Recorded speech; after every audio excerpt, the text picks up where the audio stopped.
Hi, everyone. Thank you so much for coming here today and having me speak at this wonderful event. And a special thank you to the UX/LX team who did just an amazing job converting their entire conference online in such a short period of time. So I hope you'll join me in thanking them during the networking activities. Now, let's kick things off. And I think it's fitting that I am starting out today first because I'm here to speak about user onboarding. User onboarding is that thing that we design because it comes with the promise of carrying our new users upwards on the path to retention and engagement. And indeed, a good onboarding experience really can lead to higher retention, which is how long users stay in our products, as well as higher engagement, which is how frequently they interact with our important features. And it can even, in some cases, lead to a higher willingness to pay in products that have a paid plan, up to 12 to 21% higher, according to one study done by a company called Profitwell. And it's a lot of work and effort to get new users into our experiences in the first place. So of course we want them to stay around. And that's why user onboarding is so important. And so what that means is at some point on our teams, we might declare, let's design onboarding. We'll start conjuring up images of welcome screens, asking ourselves, how do we begin? But I actually want to start by having us think about the end. Throughout the rest of this talk, I want each of you to be thinking about where in your onboarding experience user onboarding ends.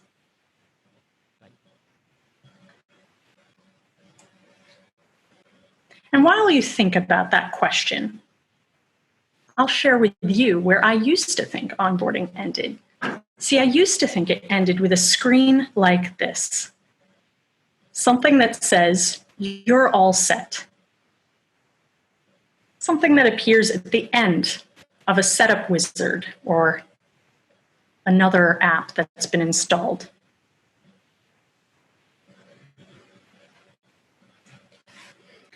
And the reason I used to think this is where onboarding ended is because in my first real job, I worked on setup wizards for printers and copiers. I know, real exciting stuff. And I was told that this was the most important part of the customer journey. So I would spend weeks, sometimes days and hours on these. I would spend days, sometimes weeks on these. And I would end them with a beautiful "you're all set" screen, wishing people on their merry futures through their new devices. Now, the thing with designing like this for onboarding is that it's very important to think about that first experience. But unfortunately, when we do that, we're not thinking about the reality of digital products, because we focus so much on solving for that just beginning part that we don't really leave anything for users after that part of their experience. We usually end onboarding too soon, typically with the first run experience. And I get it, it's tempting to do that, right? First run is a dedicated moment in time, something we can guarantee all new users will see at least some part of. So if we do it really well, we might even be able to point to it as a beautiful standalone piece of work for our portfolios. And don't get me wrong, that first time user experience is important, but not if it comes at the expense of long-term support. Because if we just invest in the first run, we're only building something that is like a first day at a new company, an orientation session. It's just a single event presented in a one-size-fits-all manner. and therefore can only ever achieve short-term logistics, like getting people to fill out paperwork. But true onboarding will give us so much more. It will support users during multiple events in their journeys through our products. And it will provide diverse methods to support those people who come in different situations, all so that it can blend into a longer-term approach to guiding people through our products. After all, retention and engagement, those are long-term goals. And we want to get users through more than just those short-term logistics. So today I'm going to help you make the case for designing onboarding with longevity back to your teams. And we'll start by understanding the multiple events in the customer journey during which onboarding can do its job. And when it comes to onboarding's job, we often think it only has one, to familiarize people with a product or service. But it actually has several. It needs to learn about new users so it can tailor an experience around their needs.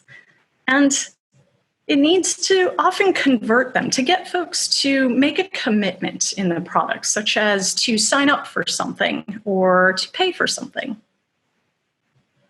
And it also needs to guide people onto their paths to becoming engaged and retained in our products. That's an insurmountable list of things to do if onboarding is only given the first run experience in which to do them.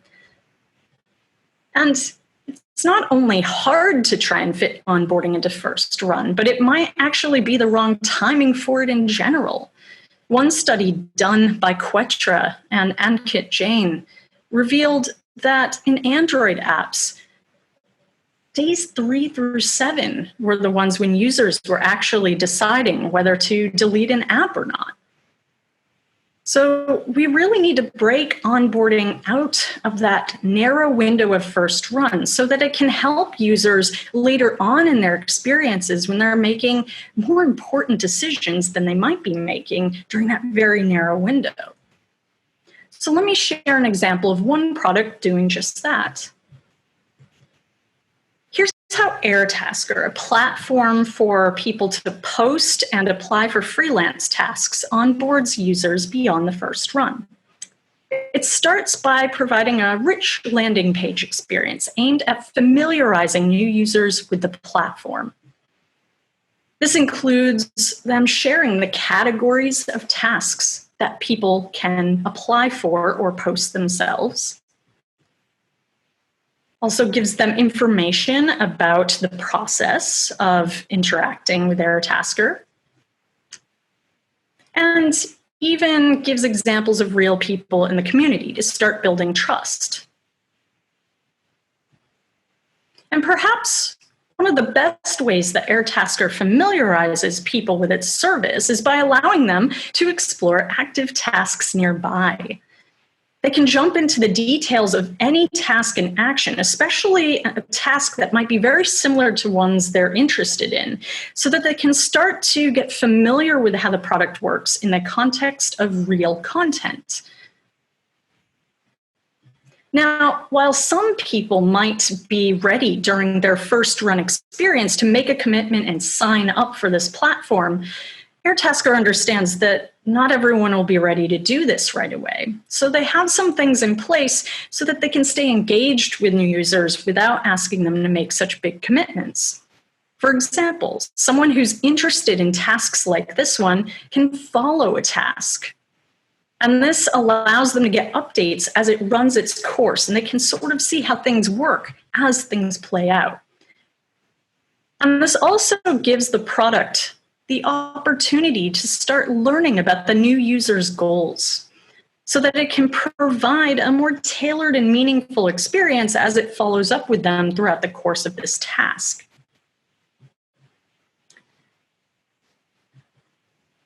And even better is once a task is complete, even if a new user was following it and maybe now it's done, there's still ways that the product works on getting them to convert. It uses that finished task, in this case, to compel someone to post a similar task, knowing that they were interested in creating jobs for folks. And so in this way, it leverages that longer period of their onboarding experience to make this conversion case. And even after that key moment happens, the product doesn't stop guiding people through it. It then continues to support them after they've posted their first task with email and content around how they can get the most success out of that one task they just posted. But also as they continue interacting with the product, they're able to see all of this information about how they can jump in and create more content for the platform and to help get stuff done. And in a product like this, you might notice how many times they reinforce the broad categories that they cover and that they support. And that's because they know that if they were just to show that information, which is pretty key to compelling people to use this product, if they were only to show it once, they'd be up against a pretty steep forgetting curve. This was discovered in the 1880s by German psychologist Hermann Ebbinghaus, who found that we immediately start forgetting what we've learned after we've learned it. And after a day's exposure to something, we're lucky if we remember 1/3. But luckily for us, researchers following Ebbinghaus's work also discovered that repeated exposure to the same learnings distributed over time greatly reduces that curve and increases what we retain. In the teaching world, this is referred to as spaced repetition. And when it comes to products, it really just means reinforcing core concepts and actions over time so that they don't drop completely out of a user's memory. And it gives us another good reason for designing onboarding that lasts more than just that first run experience. Now, the jobs that onboarding can do are great during the initial onboarding of new users, but can also come in handy at other points in the customer journey. It can support people through continued discovery of new or existing features that they haven't found yet. For example, Etsy, a few years ago, introduced a new feature called Pattern to their sellers on their website. And Pattern allowed sellers to create a custom design for their shops. And they created a mini onboarding experience to help guide sellers through the new feature. This started with a banner at the top of the seller's dashboard, and if they decided to try it, they see that their shop items are getting imported into a landing page for this feature, which gives an overview of information and lets them work around it in order to get familiar with how things work. But even better, lets them try how this new shop functionality would look in the context of the items that it had imported, so that they can go right away to jump to pressing start a free trial and convert into that free trial state for themselves. And then sometimes we're not just introducing users to new features. Sometimes we're redesigning our products in such a way that core workflows might be altered. Onboarding techniques are necessary in those cases as well to help users through the change. The Google Drive team discovered this a few years ago when they launched the product to existing Google Docs users. They captured best practices for minimizing the negative effects of big changes. And several of their tips are very similar to techniques we might use for new user onboarding, including familiarizing people with the change before it happens, guiding them through the differences between the old and new versions, and taking time to learn from those who did opt into the new version so that they could improve the final version for everybody. And onboarding techniques can even help in situations where people have returned after a lapse in use. Sometimes long lapses in use are even a natural part of our product's usage cycle, like how some people only return to tax preparation software one time a year. Onboarding can do its jobs in these cases as well. Here we have an example from a tax application called TurboTax, and it's informing me what has changed between last year's version and this year's version. And it's also taking a moment to familiarize itself and learn from me what has changed in my own life so it can update its recommended flows. So onboarding techniques and the jobs that it can do allow us to guide new and existing users through multiple product situations. And being able to visualize these at the start of any onboarding experience helps us plan for guidance that scales beyond the first run.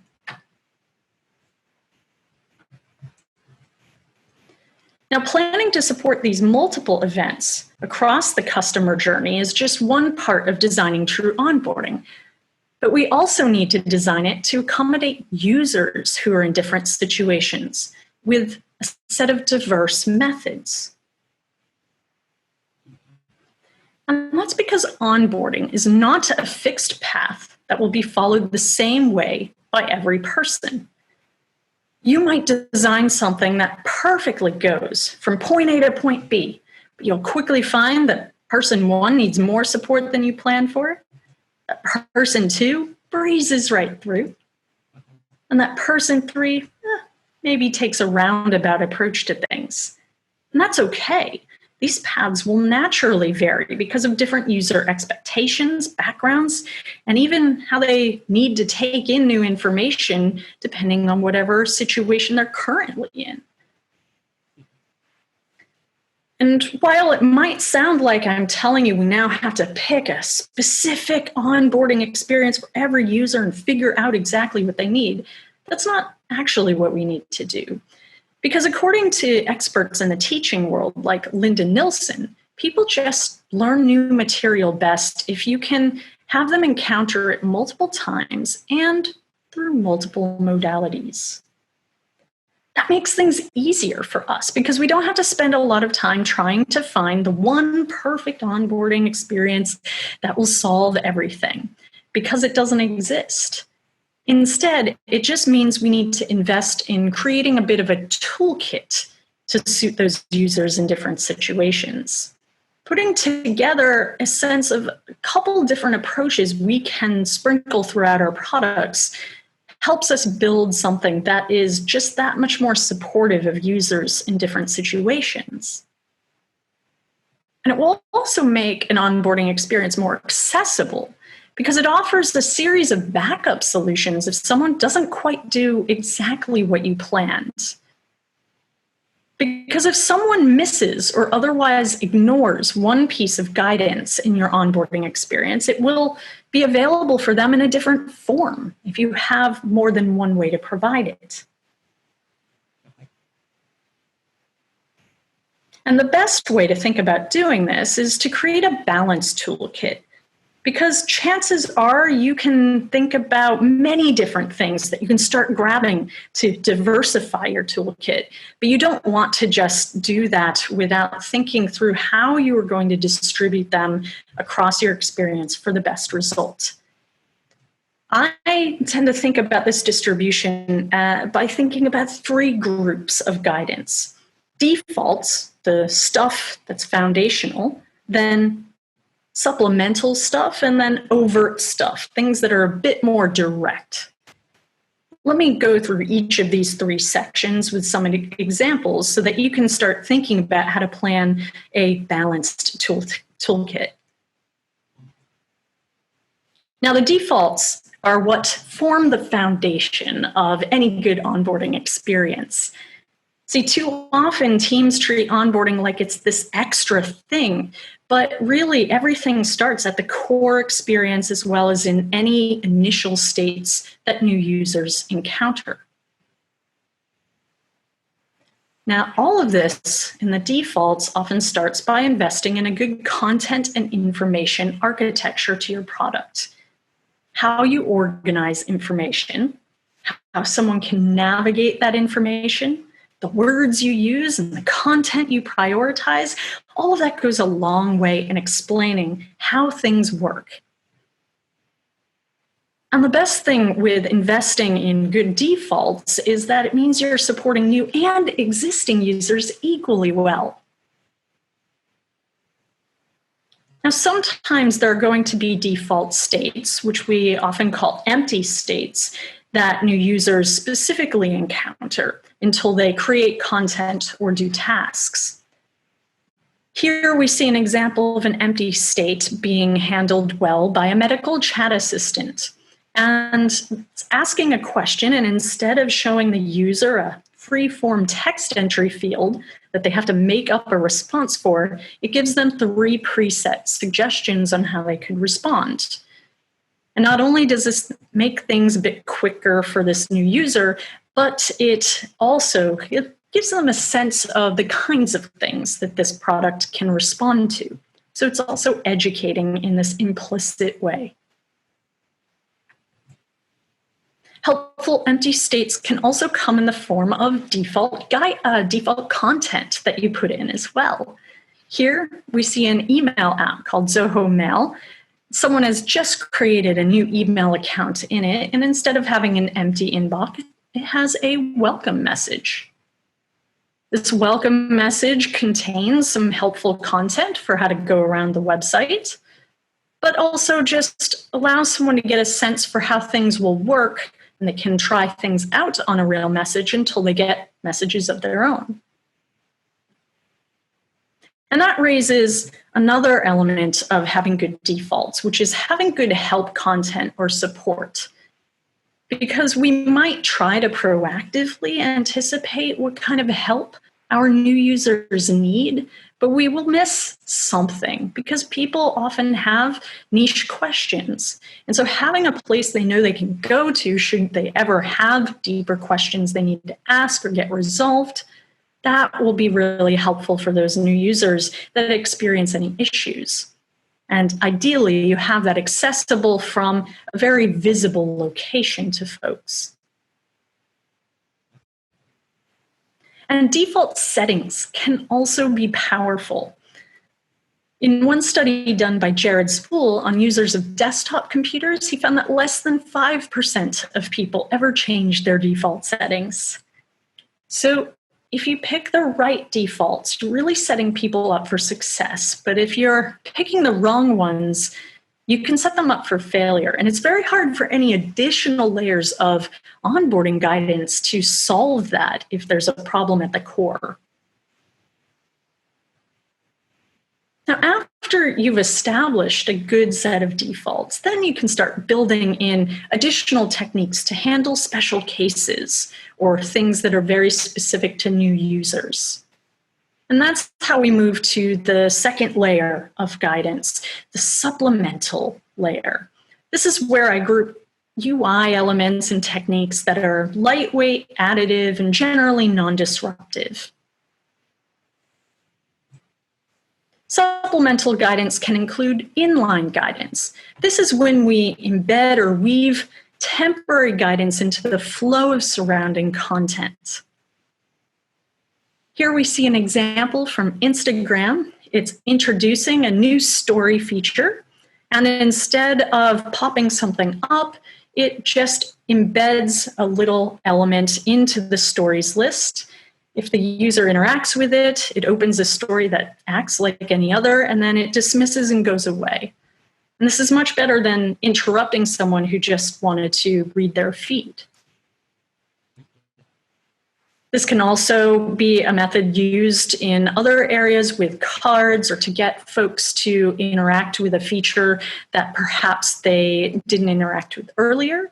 Here on nextdoor.com, a community feed website, they've taken stuff out of their setup flow to shorten the setup flow and added them as steps that are suggested sometimes depending on where in the app that a user is. And this is a select interests prompt, but it's put in line with the community feed so that users don't have to, do the action in order to have it go away. They can look at the rest of their content instead.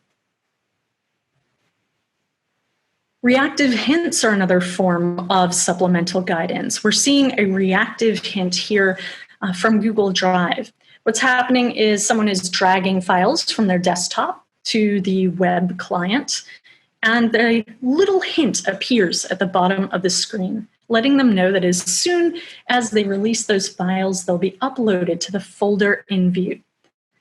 And this is a great example of a way to guide people who aren't familiar with something without interrupting those who already are. And sometimes these hints can be more suggestive, happening before someone's done an action. Here we see an example of one pointing out a way to add someone's first item to their budget. But notice that it's not disrupting other content on the screen, it's not overlapping anything. So in that way, it's non-disruptive and still quite lightweight.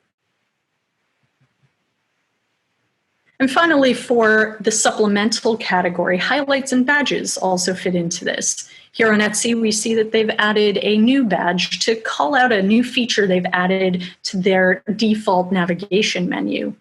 And this is a way of calling out things without, again, having to push a lot of pop-ups at folks. So supplemental guidance can provide an additional supportive layer of guidance on top of defaults where otherwise it wouldn't have been able to be covered. Now, sometimes there are very special cases where you might need guidance presented in a more overt way. And that brings us to the final grouping of guidance that I've created. Overt guidance really includes anything that is more directed, demanding, interruptive, anything that falls under that category will tend to elicit probably very specific images in your minds. Things like tutorials and slideshows, for example, fall under this category. Pop-ups and dialogues and overlays. Those proactive chat bubbles that we see a lot of now. Banners and sheets that slide up over content. And even notifications fall into this category. We see these very often in onboarding, and I get it because they are typically easier to implement as they don't require doing anything to the underlying product. But we falsely believe that the best way to onboard people is to get information and requests in their faces as quickly as possible. But that actually works against us. See, things that interrupt a user can be ineffective because of dual task interference. This is when we ignore alerts and other messaging that we perceive to be interrupting our current task. Researchers worked with security engineers for the Google Chrome team to study this. And they looked at it in the context of security dialogues that are trying to pop up critical information to users. And they found that any of those dialogues that were shown when people were in the middle of tasks were quickly disregarded. And those tasks included things like people were in the middle of watching a video, navigating back from a web page, and processing information. And while you might not think that a new user opening your app for the first time is being interrupted, they are, because anything that pops up the second they open the app is going to feel like it's in the way of getting to the real thing. And when we rely too much on using things like overlays and other overt types of guidance, things get messy pretty quickly. Here's an example of a tooltip overlay trying to point out another overlay, almost as if the one overlay wasn't effective enough, so the thinking might have been to add a second one.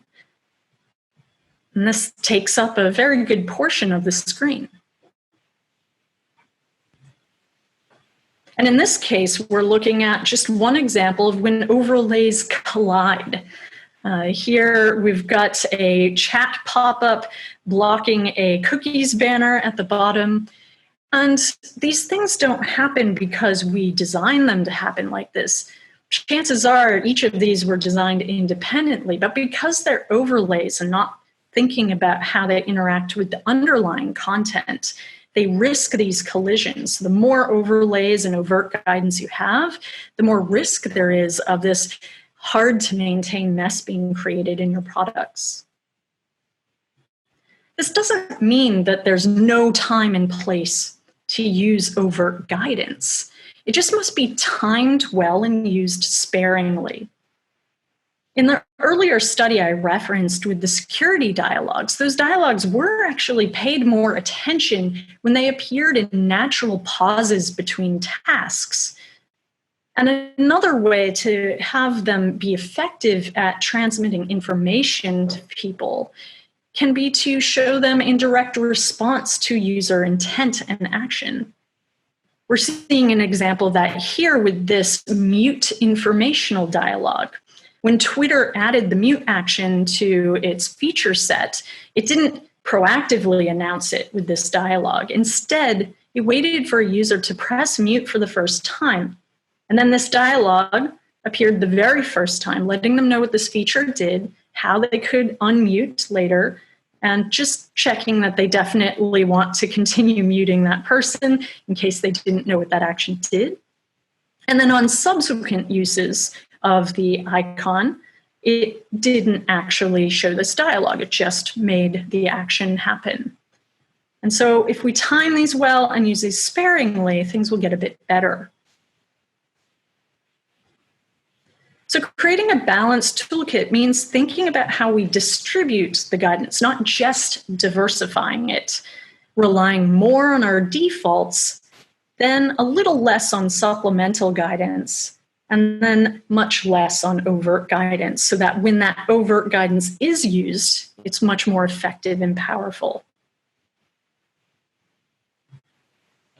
So building a balanced toolkit of onboarding methods will help us diversify our approach to fit different situations. And then we also want to have an onboarding experience that will support those multiple events over time so it can support different product situations. And all of this will lead to an onboarding experience that supports a longer-term approach to guidance in our products. And so now I come back to that question that I asked at the beginning of this talk. Where does onboarding end? I don't expect you have an answer, or if you do, that's a great one, and you should share it with your team, and you should get them to share their answers with you.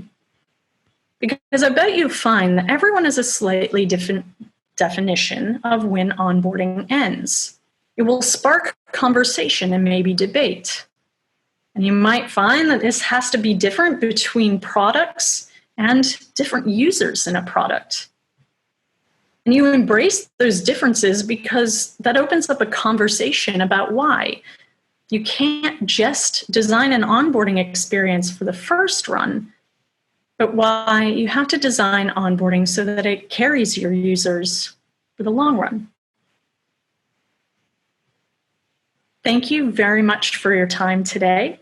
I hope that you enjoy the rest of the talks, and it's been a pleasure to be a part of UXLX.